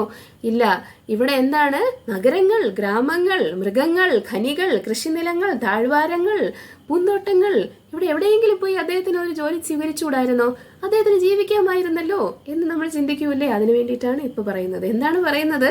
ഇവിടെ കൂടെ ഒക്കെ പോയി എങ്കിലും അദ്ദേഹം ആരുടെ അടുത്തും പോയി ജോലി ചോദിക്കാനോ, എനിക്ക് ആശ്രയം തരുമോ, എനിക്ക് ഭക്ഷണം തരുമോ, എനിക്ക് വസ്ത്രം തരുമോ, പാർപ്പിടം തരുമോ എന്ന് ചോദിക്കാൻ വേണ്ടിയിട്ട് പോയില്ല എന്നാണ് നമ്മളോട് പറയാൻ ഉദ്ദേശിക്കുന്നത്. പിന്നെ എന്ത് ചെയ്തു? ചിത്രധാതു വിചിത്രാദ്രീൻ. എന്താണ് 12ാമത്തെ ശ്ലോകം? ഇഭ ഭഗ്നഭുജദ്രുമാൻ ജലാശയാൻ ശിവജലാൻ നളിനീ സുരസേവിതഃ ചിത്രസ്വനൈ പത്രരഥൈർ വിഭ്രമദ് ഭ്രമരശ്രിയഃ. ചിത്രധാതു വിചിത്രാദ്രീൻ ഇഭ ഭഗ്നഭുജദ്രുമാൻ ജലാശയാൻ ശിവജലാൻ നളിനീ സുരസേവിതഃ ചിത്രസ്വനൈ പത്രരഥൈർ വിഭ്രമദ് ഭ്രമരശ്രിയഃ. ചിത്രധാതു വിചിത്രാദ്രീൻ ഇഭ ഭഗ്നഭുജദ്രുമാൻ ജലാശയാൻ ശിവജലാൻ നളിനീ സുരസേവിതഃ ചിത്രസ്വനൈ പത്രരഥൈർ വിഭ്രമദ് ഭ്രമരശ്രിയഃ. ഈ ഡിസ്ക്രിപ്ഷൻ കുറച്ചും കൂടെ ഡിസ്ക്രിപ്ഷൻ ഉള്ളതാണ്. നേരത്തെ ഗ്രാമം, നഗരം, അത് ഇത് എന്നൊക്കെ പറഞ്ഞുവെങ്കിലും ഇവിടെ ചിത്രധാതു വിചിത്ര അദ്രി. എന്താണ്? വളരെയധികം ഭഗവാൻ ഈ പരിവ്രജക ആചാര്യന്മാര് ഗ്രാമത്തിലും ആൾക്കാരുള്ള സ്ഥലങ്ങളിലും മാത്രമല്ല പോകുന്നത്. അവരെങ്ങോട്ട് പോകും? ആരും താമസിക്കാത്ത സ്ഥലത്തും കൂടി പോകും. എന്തിനാണ്? ഒരു എല്ലാം ഉപേക്ഷിച്ച് പോകുന്ന ആളെ നമ്മൾ എന്ത് പറയും? സന്യാസി എന്ന് പറയും. സന്യാസി എന്നാണ് ഇപ്പോൾ നമ്മൾ ആരെ വിളിക്കേണ്ടത്? ആ ചെറിയ കുട്ടീനെ വിളിക്കേണ്ടത്. കാരണം അവന് എല്ലാം ഉണ്ടായിരുന്നതെല്ലാം എടുത്തു മാറ്റപ്പെട്ടു. അതുകൊണ്ട് എന്ത് ചെയ്തു? പുള്ളിക്കാരൻ യാത്ര ചെയ്യാൻ തുടങ്ങി. അപ്പൊ യാത്ര ചെയ്യുന്ന ആള്, അതായത് എല്ലാം ഉപേക്ഷിച്ച് യാത്ര ചെയ്യുന്ന ആളെ എന്തെന്ന് വിളിക്കും? സന്യാസി. ആരാണ് സന്യാസി ആശ്രയിക്കുന്നത്? ആകെ ഒരാളേ ഉള്ളൂ സന്യാസിക്ക് ആശ്രയിക്കാൻ, പരമദൈവോത്തമ പുരുഷൻ അല്ലെങ്കിൽ ഈശ്വരനെ മാത്രമേ ഉള്ളൂ. അപ്പോൾ ഈ സന്യാസി എന്ത് ചെയ്യുകയാണ്? പല സ്ഥലത്തും പോവുകയാണ്. എന്താണ്? ചിത്രധാതു, വളരെ പലതരത്തിലുള്ള ധാതുക്കളുള്ള എന്താണ്? വിചിത്ര അദ്രി. അദ്രി എന്ന് പറഞ്ഞാൽ മലകളും പർവ്വതങ്ങളും ഒക്കെ, ഒരുപാട് ധാതുക്കളും ലവണങ്ങളും ഒക്കെ നിറഞ്ഞ പർവ്വതങ്ങളിലും പർവ്വതങ്ങളിലും മലകളിലും കൂടിയൊക്കെ അദ്ദേഹം യാത്ര ചെയ്തു. ഇഭ ഭഗ്ന ഭുജദ്രുമാൻ. എന്താണ്? മരങ്ങളുടെയൊക്കെ എന്താണ് കൊമ്പുകളൊക്കെ ഒടിച്ചു വെച്ചിരിക്കുന്നു. ആര്? വനത്തിൽ കാണപ്പെടുന്ന ഇഭം, ആന. ആന അതൊക്കെ ഒടിച്ചു വെച്ചിരിക്കുന്നതൊക്കെ അദ്ദേഹം കണ്ടു. ജലാശയാൻ ശിവജലാൻ, വളരെയധികം പ്യുവറായിട്ടുള്ള, തെളിമയായിട്ടുള്ള, ക്ലീൻ ആയിട്ടുള്ള വെള്ളം നിറഞ്ഞിരിക്കുന്ന ജലാശയങ്ങൾ, നളിനി സുരസേവിതഃ തടാകങ്ങൾ, ഇതൊക്കെ കണ്ടു. ചിത്രസ്വനൈ പത്രരഥൈ. എന്താണ്? അതായത് അവിടെ എല്ലാം വന്നിട്ട് മനസ്സിനെ ആകർഷിക്കുന്ന തരത്തിലുള്ള പല കാഴ്ചകളും ഉണ്ടായിരുന്നു. പത്രരഥൈ, പലതരത്തിലുള്ള പക്ഷികളും മൃഗങ്ങളും ഉണ്ടായിരുന്നു. വിഭ്രമദ് ഭ്രമരശ്രിയഃ, വണ്ടുകളൊക്കെ എന്ത് ചെയ്യുന്നു? പറക്കുന്ന തരത്തിലുള്ള പൂവാട്ടികകളും ഒക്കെ ഉണ്ടായിരുന്നു. ഇത് ഭഗവാന്റെ സൃഷ്ടിയിൽ എന്തൊക്കെ വെരിഗേറ്റഡ്നെസ്. എന്താണ് വെരിഗേറ്റഡ്നെസ്സിന്റെ മലയാളം?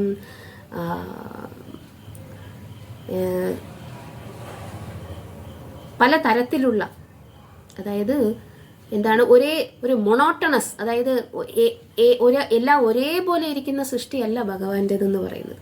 ഭഗവാന്റെ സൃഷ്ടി പ്രകൃതി എന്ന് പറയുന്നത് വെറൈറ്റികൾ നിറഞ്ഞതാണ്. വെറൈറ്റി എന്ന് പറഞ്ഞു കഴിഞ്ഞാൽ വ്യത്യസ്തതകൾ നിറഞ്ഞതാണ് എന്ന് നമ്മളോട് പറയുന്നു. ഈ ഒരു സന്യാസി എന്ത് ചെയ്യുന്നു? ഇതിനെല്ലാം അനുഭവിക്കുന്നു. ഭൗതികമായിട്ടുള്ള ഇന്ദ്രിയ സന്ദർപ്പണം നിറഞ്ഞ നഗരം, ഗ്രാമം, ഇൻഡസ്ട്രിയൽ ഏരിയ, അത് ഇത് എല്ലാം കഴിഞ്ഞിട്ടും അദ്ദേഹം എവിടെ ചെല്ലുന്നു? വനത്തിൽ ചെല്ലുന്നു. അവിടെ നല്ല മനോഹരമായിട്ടുള്ള കാഴ്ചകളുമുണ്ട്. ഇനി അപ്പുറത്ത് പറയാൻ പോകുന്നത് വീണ്ടും പേടിപ്പെടുത്തുന്ന കാര്യങ്ങളും അവിടെയുണ്ട്. അടുത്തത് എന്താണ്? നളവേണു സരസ്തൻബ കുശ കീചക ഗഹ്വരം ഏക ഏവാതിയാതോഹം അദ്രാക്ഷം വിപിനം മഹത് ഘോരം പ്രതിഭയാകാരം വ്യാലോലൂക ശിവാജിരം നളവേണു സരസ്തൻബ കുശ കീചക ഗഹ്വരം ഏക ഏവാതിയാതോഹം അദ്രാക്ഷം വിപിനം മഹത് ഘോരം പ്രതിഭയാകാരം വ്യാലോലുക ശിവാജിരം. എന്താണ്? ഒന്നുകൂടെ. നളവേണു സരസ്തൻബ കുശ കീചക ഗഹ്വരം ഏക ഏവാതിയാതോഹം അദ്രാക്ഷം വിപിനം മഹത് ഘോരം പ്രതിഭയാകാരം വ്യാലോലൂക ശിവാജിരം. എന്താണ്? ഘോരം, ഭയം, പ്രതിഭയാകാരം, ഇങ്ങനത്തെ കാര്യങ്ങളുണ്ട്. നേരത്തെ പറഞ്ഞ വളരെ നയനമനോഹരമായിട്ടുള്ള കാര്യങ്ങൾ മാത്രമല്ല, ഭഗവാന്റെ സൃഷ്ടിയിൽ ഈ ഘോരമായിട്ടുള്ള കാര്യങ്ങളുമുണ്ട്. എന്താണ്? ഘോരം, വ്യാലോലൂക ശിവാജിരം, അജിരം, അതൊക്കെ കളിസ്ഥലങ്ങളാണ്. ആരുടെ? വ്യാല, സ്നേക്സ്, ഉലൂക്ക, മൂങ്ങ, പിന്നെ എന്താണ്? ശിവ, ജാക്കോൾ, ആരാണ്? കുറുക്കന്മാർ, ചെന്നായ്ക്കൾ. ഇതൊക്കെ പ്രതി അഭയ ആകാരം, ഭയങ്കര ഡേഞ്ചറസ് ആയിട്ടുള്ള സ്ഥലങ്ങളുമാണ്. സന്യാസിക്ക് നയനാനന്ദകരമായിട്ടുള്ള സാഹചര്യങ്ങൾ മാത്രമല്ല നേരിടേണ്ടി വരിക, ഇതുപോലുള്ള ഭയാനകമായിട്ടുള്ള സാഹചര്യങ്ങളും നേരിടേണ്ടി വരും. പക്ഷെ എപ്പോഴും അയാള് അഭയചരണ ആയിരിക്കും, ശീല പ്രഭുപാദിനെ പോലെ. എന്താണ് അഭയചരണ? അയാൾക്ക് എന്തുകൊണ്ടാണ് അതായത് ഭയമില്ലാത്ത അവസ്ഥ വരുന്നത്? അയാൾക്ക് വേറെ ആരെയും ഡിപ്പെൻഡ് ചെയ്യാനില്ല. ഇതിൻ്റെ എല്ലാം ഉടമസ്ഥൻ ആരാണ്? അയാളുടെ പരമദിവ്യോത്തമ പുരുഷൻ തന്നെയാണ്. അതുകൊണ്ട് എന്തിനാണ് അയാൾക്ക് പേടി വരുന്നത്? അപ്പോൾ ഈ പലതരത്തിലുള്ള കാര്യങ്ങൾ, നല, പൈപ്സ്, വേണു, ബാംബു, സരഹ, തൻബ, കുശ, കീചക, ഗഹ്വര, കേവ്സ്, അതായത് ഗുഹകൾ, ഏക ഏവ അതീയത, ഒരിക്കലും എത്തിപ്പെടാൻ പറ്റാത്ത പല സ്ഥലങ്ങളിൽ കൂടെയും ഒക്കെ അദ്ദേഹം സഞ്ചരിച്ചു. ആര്? ആ കുട്ടി. എത്ര വയസ്സ്? 5 വയസ്സുള്ള കുട്ടി. വിപിനം മഹത് ഘോരം, 5 വയസ്സുള്ള കുട്ടിക്ക് ഒന്നാമതേ പേടിയാണ്. അമ്മേനെ ചുറ്റിപ്പറ്റി ജീവിച്ചിരിക്കുന്ന ഒരു കുട്ടിയാണ്. അപ്പോൾ ആ കുട്ടിയുടെ പ്രായം അനുസരിച്ച് അവന് പേടി വരേണ്ടതാണ്. പക്ഷേ എന്നിട്ട് എന്ത് ചെയ്തു? എങ്കിലും ഇതിലെ കൂടെ എല്ലാം അവൻ സഞ്ചരിച്ചു എന്നാണ് പറയുന്നത്. കാരണം he was completely dependent on Krishna. അതാണ് ഉത്തരം. എന്താണ്? ഒരേ ഒരു ആശ്രയം മാത്രം. ആർക്ക്? ഭഗവാൻ മാത്രം. ഇനി എന്ത് സംഭവിച്ചു കാണും? എന്തായിരിക്കും ആ കുട്ടി സ്വന്തം ജീവിതത്തിൽ ഇനി ചെയ്തത് എന്ന് നമ്മൾക്ക് അടുത്ത ക്ലാസ്സിൽ കേൾക്കാം. അപ്പോൾ ഈ ക്ലാസ്സിൽ എങ്ങനെയാണ് റിവേഴ്സസിനെ, അല്ലെങ്കിൽ റിവേഴ്സസ് എന്ന് പറഞ്ഞാൽ വിഷമഘട്ടങ്ങളെ നേരിടുന്ന ഭക്തൻ എങ്ങനെയായിരിക്കും? നമ്മളുടെ ജീവിതത്തിൽ എല്ലാവർക്കും ഓരോ വിഷമഘട്ടങ്ങൾ വരും. വിഷമങ്ങളില്ലാത്ത ആരും ഉണ്ടാവുകയില്ല. ഏറ്റക്കുറച്ചിലുകൾ അനുസരിച്ച് ഓരോ ആൾക്കാർക്കും അവരവരുടെ കർമ്മത്തിനനുസരിച്ച് വിഷമങ്ങൾ ഉറപ്പായിട്ടും വരും. അപ്പോൾ അതിനകത്ത് ഇമോഷണലി, അല്ലെങ്കിൽ വൈകാരികമായിട്ട് ചിന്തിക്കാതെ, ഇത്രയും നാളും നമ്മൾ വായിച്ച ഭാഗവതം, ഭഗവത്ഗീത, ഇതിൽ നിന്നുള്ള ഉപദേശങ്ങളെ നമ്മൾ വെറുതെ കേട്ടിട്ട് ഈ ചെവി കൂടെ കളഞ്ഞാൽ പോരല്ലോ. കേട്ടിട്ട് ഹൃദയത്തിലാക്കണം. ഹൃദയത്തിൽ നിന്ന് നമ്മൾക്ക് പരിവർത്തനം വരണം. എങ്കിലല്ലേ നമ്മൾ പുരോഗമിക്കുന്നു എന്ന് പറയാൻ പറ്റുകയുള്ളൂ. നമ്മൾക്ക് പുരോഗമനം ഇല്ല എന്നുണ്ടെങ്കിൽ, ഇത് കേൾക്കുന്നു, സ്ഥിരം കേൾക്കുന്നു, പക്ഷേ ഈ ചെവിയിൽ കൂടെ കേട്ട് ഈ ചെവിയിൽ കൂടെ കളയുന്നു എങ്കിൽ എന്താണ് പ്രയോജനം? ഒരു പ്രയോജനവുമില്ല. അപ്പോൾ എന്തിനാണ് നമ്മൾ ഇതൊക്കെ വായിക്കുന്നത്? ഇപ്പോൾ ഇരിക്കുന്നത് പോലെയുള്ള സന്ദർഭമായിരിക്കില്ല നാളെ നമുക്ക്. എപ്പോൾ വേണമെങ്കിലും കാലത്തിൻ്റെ ആ ഒരു ഇൻഫ്ലുവൻസ് കൊണ്ട് എന്ത് വേണമെങ്കിലും സംഭവിക്കാം. നമ്മൾക്ക് അസുഖമോ, അല്ലെങ്കിൽ നമ്മളുടെ സാമ്പത്തിക സ്ഥിതി വ്യത്യസ്തമാവുകയോ, വളരെ കലുഷിതമായിട്ടുള്ള കുടുംബ ബന്ധങ്ങൾ ഉണ്ടാവുകയോ, ദുഃഖകരമായിട്ടുള്ള പല കാര്യങ്ങളും ഉണ്ടാവുകയോ ഒക്കെ ചെയ്യാം. പക്ഷേ അപ്പോൾ ഈശ്വരനെ കുറ്റം പറയുക, നമ്മളെ കുറ്റം പറയുക, ചുറ്റുമുള്ളവരെ കുറ്റം പറയുക, ഇതൊക്കെ അതുകൊണ്ടാണ് സംഭവിക്കുന്നത് എന്ന് ബ്ലെയിം ഗെയിം, എന്താണ്, കുറ്റപ്പെടുത്തലുകൾ ചെയ്യാതെ മച്വറായിട്ട് പാകത വന്ന ഒരു ഭക്തൻ എങ്ങനെയാണ് ചിന്തിക്കുന്നത്, ഇതെല്ലാം എൻ്റെ കർമ്മത്തിൻ്റെ ഫലമായിട്ടുണ്ടാകുന്നതാണ്, ഞാനിത് നേരിടേണ്ടത് ഒരു ഭക്തൻ എങ്ങനെയാണോ നേരിട്ടത്. കുന്തി മഹാറാണി എങ്ങനെയാണ് നേരിട്ടത്?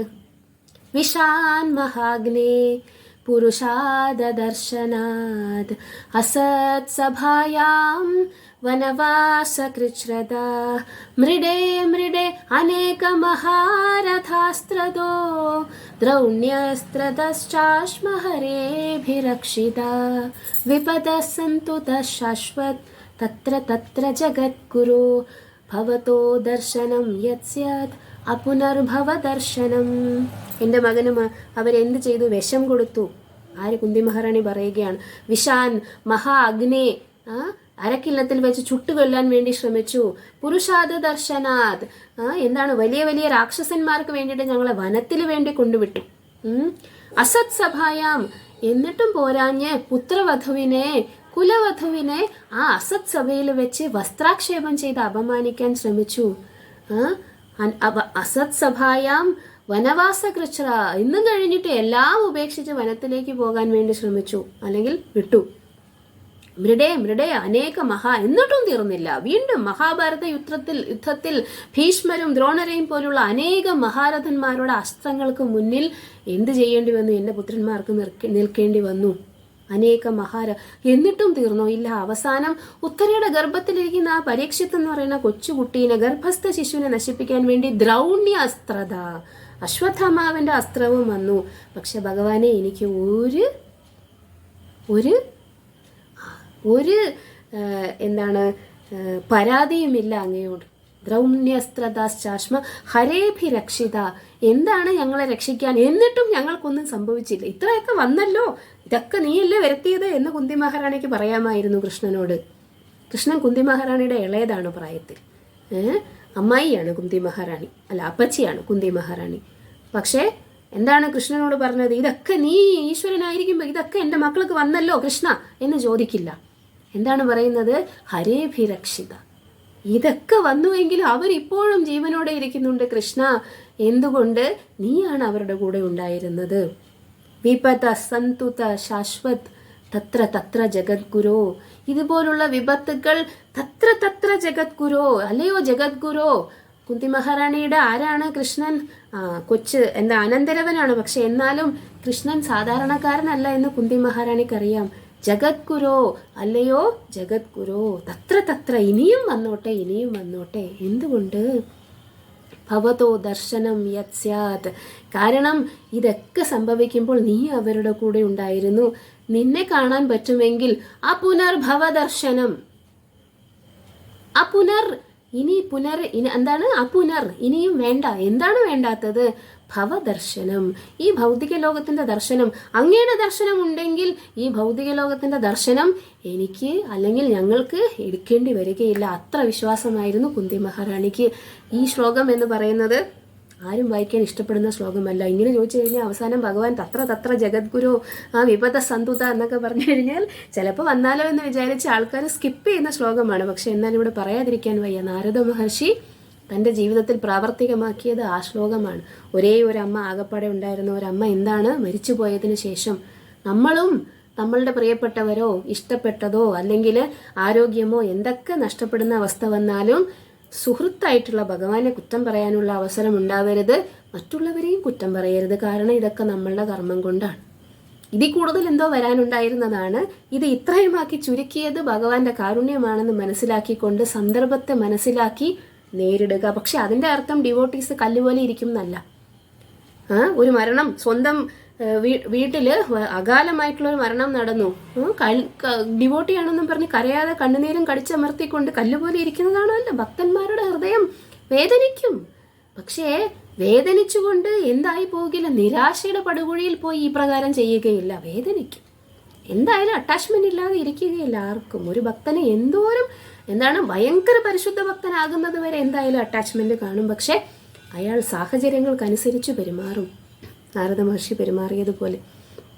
ഇനി എങ്ങനെയാണ് നാരദ മഹർഷിയുടെ ജീവിതം മുന്നോട്ട് പോകുന്നതെന്ന് നമുക്ക് അടുത്ത ക്ലാസ്സിൽ കാണാം. ഹരേ കൃഷ്ണ.